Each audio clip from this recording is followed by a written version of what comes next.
Your Excellency Deputy President of the Republic of South Africa, nginguNqabutho Nicholas Mabhena, ngizalwe eMathebelelende eZimbabwe, ngingusihlalo wamaZimbabwe zalapha eSouth Africa, kanti-ke futhi sisitshaba samaNdebele singaphansi kweNgonyama yethu uMakhosonke II. Siyabonga kakhulu Deputy President. Ngizochiya-ke i-document esiyiprepayile because akunasikhathi, but let me just summarize in 1 minute the issues that we are raising. I'm also a member of the African Diaspora Forum.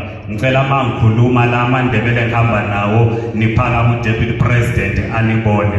Okokuqala Deputy President, Deputy President, we have a serious challenge on documentation.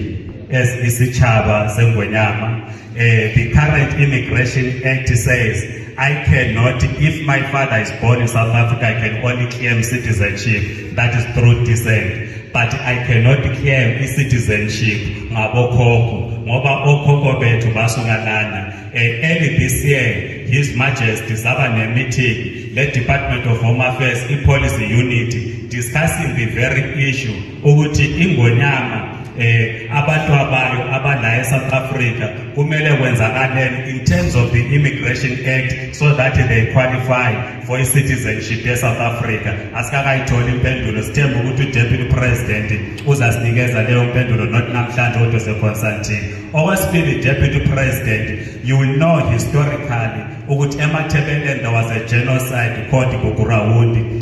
Because of that genocide Gugurawundi, abantu abaningi abemathebelele they ran away to South Africa. When they came to South Africa, they to assimilate into the population for survival, but apply the authentic South African IDs. In 1995, the Mandela administration yabanika i-amnesty, bathola ama-ID. Ababesele ngo-2010 submitted their IDs, but the recent decision by cabinet, because these people are holders of Zimbabwe special permit, the cabinet says such individuals should go back to Zimbabwe. They do not qualify to move to other permits as advised by cabinet. As I'm sitting down, the 178,000 Zimbabweans that are holders of special permit constitute only 1.2% of the total workforce in South Africa, which is 4.3 million. But if you subtract the